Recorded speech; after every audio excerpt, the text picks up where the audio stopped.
Welcome to our channel लॉकक्षा student. आज की वीडियो में हम डिस्कस करने जा रहे हैं प्री क्लासिकल स्कूल इन क्रिमिनोलॉजी। प्री क्लासिकल स्कूल को हम डिमोलॉजिकल स्कूल के नाम से भी जानते हैं।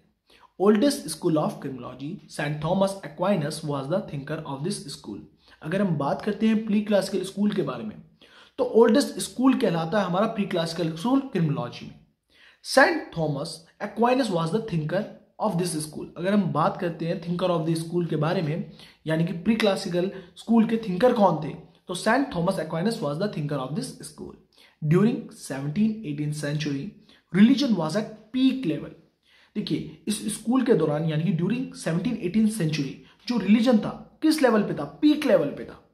General believe that man by nature is simple and his action are controlled by some super power. अगर हम बात करते हैं इस दौरान हम क्या बिलीव करते थे, जो मैन का नेचर था वो क्या था, वो बहुत सिंपल था एंड जो उसके एक्शन थे यानी कि जो उसके कंडक्ट थे, उसके जो एक्ट थे, वो कौन कंट्रोल कर रहा था, किसके द्वारा कंट्रोल हो रहे थे, controlled by some super power. A man commits crime due to influence of some external spirit called demon और devil.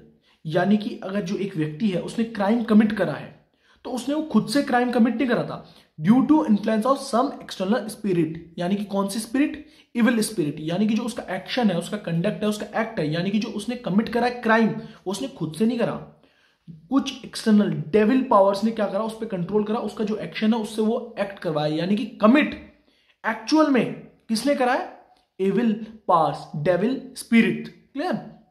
In the simple words, we can say that offender commit a wrongful act not because of his free will। यानी कि उसने अपनी free will say वो act नहीं करा, वो crime जो कमिट करा ऑफेंडर ने वो अपनी फ्री विल से नहीं करा है, but due to influence of some super powers. किसकी वजह से करा है, सुपर पावर की वजह से करा है। क्योंकि हमने अभी पढ़ा man by nature is simple and his action are controlled by some super power. जो वो पावर है एक मैन के एक्शन को कंट्रोल कर रही है, तो जब वो पावर क्या है, एविल पावर है, यानी कि जो स्पिरिट है वो डेविल स्पिरिट है, तो हमारा एक्शन भी क्या होगा, क्राइम होगा। हमने अपनी फ्री विल से हमारा कंडक्ट जो है, जो हमारा एक्ट है, जो हमने क्राइम करा है, वो अपनी फ्री विल से नहीं करा है। During this time concept of crime was not clear. यानी कि ड्यूरिंग प्री क्लासिकल स्कूल जो कंसेप्ट था क्राइम का वो क्लियर ही नहीं था।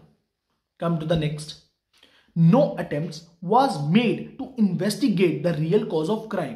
कोई भी अटेम्प्ट्स, कोई भी चीजें अटेम्प्ट नहीं लिए जाते थे किस चीज को करने के लिए, इन्वेस्टिगेट करने के लिए। यानी कि कोई भी स्टेप्स नहीं लिए जाते थे इन्वेस्टिगेट करने के लिए कि रियल कॉज क्या है क्राइम का, the real cause of crime, कि क्राइम क्यों हुआ है, उसके पीछे का कारण क्या है, उसके लिए कोई भी स्टेप्स ही नहीं लिए जाते थे। The offender was regarded as a immoral person who could be curbed only by torture and pain. Punishment equals to torture and pain.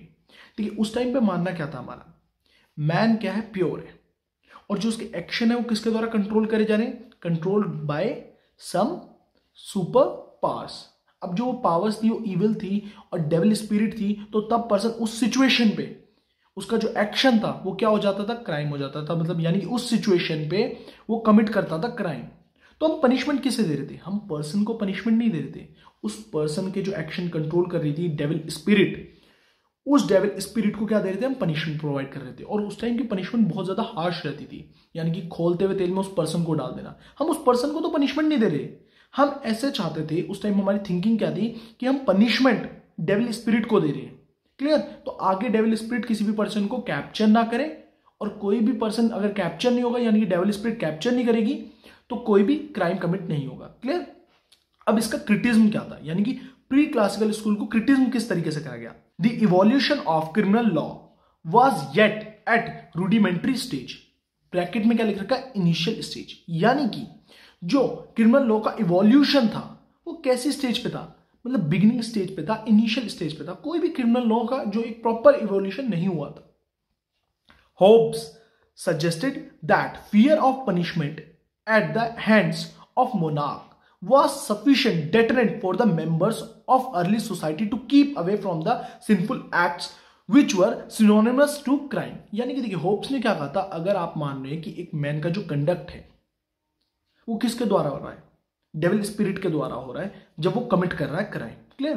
तो आपने जब एक बार डेविल स्पिरिट को एक ऐसी डेटरेंट, यानी कि जिससे भय हो जाए लोगों को, ऐसी पनिशमेंट दे दी, तो आपको बार बार दूसरा पर्सन वो ऑफेंस कर रहा है या कमिट कर रहा है क्राइम, तो आप ऐसी पनिशमेंट क्यों दे रहे हो? अगर आप उस जो डेविल स्पिरिट है उस पर क्या करना चाहते हो, डिटरेंट करवाना चाहते हो, उसे डराना चाहते हो कि वो आगे से ऐसे एक्ट ना करे डेविल स्पिरिट, तो एक बार हो चुकी है ना उसकी पनिशमेंट, आप बार बार ऐसी पनिशमेंट क्यों दे रहे हो?